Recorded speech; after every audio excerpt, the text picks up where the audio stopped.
छत्तीसगढ़ की अगर बात करें तो छत्तीसगढ़ में बीजेपी ने जारी की है अपनी तीसरी लिस्ट प्रत्याशियों को लेकर। बीजेपी ने एक ही कैंडिडेट के नाम की घोषणा की है। वहीं पार्टी ने आपको यह भी बता दें कि पंडरिया से अपने प्रत्याशी घोषित कर दिए हैं। पंडरिया सीट से भावना बोहरा को उम्मीदवार के तौर पर उतारा गया है। वहीं ये प्रभात अखबार में खबर को दिखाया गया है। तो लगातार तमाम जो राज्य हैं उसके लिए लिस्ट का आना जारी है। फिलहाल राजस्थान में भी कांग्रेस की लिस्ट का इंतजार किया जा रहा है। बीजेपी भी लगातार ताबड़तोड़ तरीके से लिस्ट जारी कर रही है। पूजा, और देखिए जनसत्ता मेरे पास है, जनसत्ता में भी दूसरी सूची का जिक्र है और दूसरी सूची में कांग्रेस ने 10 विधायकों के टिकट काटे हैं।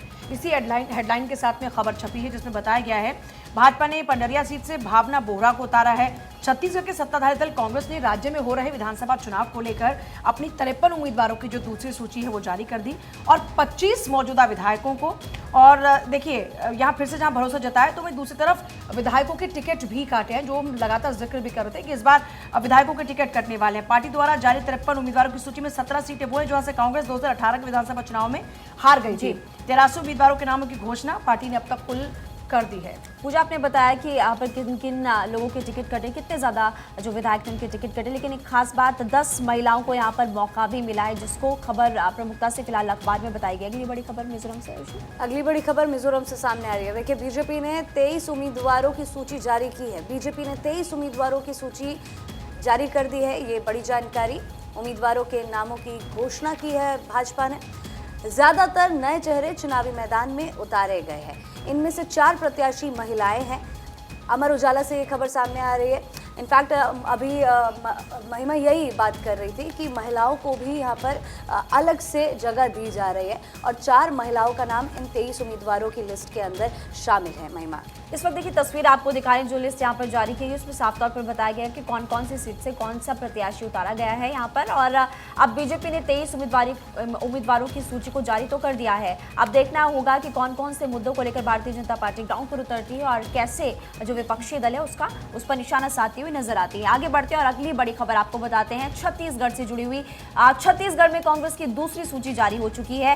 कांग्रेस ने 53 उम्मीदवारों को टिकट दिया। दूसरी लिस्ट में 10 विधायकों के टिकट कटे हैं। 17 नए उम्मीदवारों को मौका मिला है और अब तक 83 कैंडिडेट घोषित किए जा चुके हैं, यानी कि 7 सीटों पर भी मंथन होना बाकी और उसके बाद फाइनल इस खबर पे या फिर ये कह सकते हैं कि फाइनल सूची यहां पर तैयार कर ली जाएगी। दैनिक भास्कर में इस खबर को प्रमुखता से बताया गया। लेकिन बात अगर राजस्थान पत्रिका की करेंगे तो छोटा सा कॉलम यहां पर बनाया गया, जैसे कि यहाँ पर सबसे फर्स्ट पेज पर प्रमुखता से बताया गया, जिसमें कि राजस्थान को लेकर खबर है।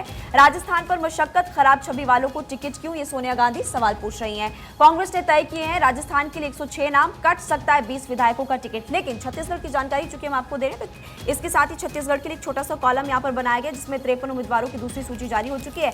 10 मौजूदा विधायकों की टिकट कटे और अब तक राज्य में 90 में से 83 सीटों पर उम्मीदवार घोषित किए जा चुके। कुल 18 विधायकों को टिकट नहीं दिया गया और इसी नई सूची में 10 महिलाओं को भी अब जगह दी गई, तरजीह दी गई है। रायपुर ग्रामीण से पंकज शर्मा, रायपुर शहर पश्चिम से विकास उपाध्याय, तमाम जो बड़े नेता है उनको जगह फिलहाल दी गई है। जिताऊ और टिकाऊ उम्मीदवार को टिकट देने का पर वैसे मंथन किया जा रहा था ऑलरेडी कांग्रेस पार्टी की तरफ से भी, और अब ये बड़ा फैसला लिया गया है। बिल्कुल महिमा, क्योंकि आप छत्तीसगढ़ की लिस्ट के बारे में जिक्र कर रही थी, उस बीच एक और एडिशनल इन्फॉर्मेशन में दर्शकों को देना चाहूंगी। भास्कर में ये भी खबर दिखाई गई है मध्य प्रदेश छत्तीसगढ़ सेगमेंट में कि छत्तीसगढ़ के पूर्व सीएम डॉक्टर रमन सिंह ने कहा है कि तारीख बदलनी चाहिए। तो देखिए जिस तरीके से राजस्थान में तारीखों को बदला गया, क्योंकि शादी के साए बहुत ज्यादा थे जिस दिन पहले तारीखें डिसाइड की थी 23 तारीख को, उस बीच क्योंकि 17 तारीख की डेट छत्तीसगढ़ के चुनावों के लिए रखी गई, उस बीच लोगों का कहना है क्योंकि 17 तारीख को छठ पूजा शुरू हो रही है और खासतौर पर दिवाली का भी उन दिनों में वीक चल रहा होता है, तो इसलिए डेट को आगे बढ़ाना चाहिए। ना केवल मिनिस्टर्स इस को आगे बढ़ा रहे हैं बल्कि तमाम जो आम जनता है उनका भी कहना है कि जिस तरीके से राजस्थान में डेट्स को आगे बढ़ाया गया उस तरीके से छत्तीसगढ़ में भी डेट्स को आगे बढ़ाना चाहिए।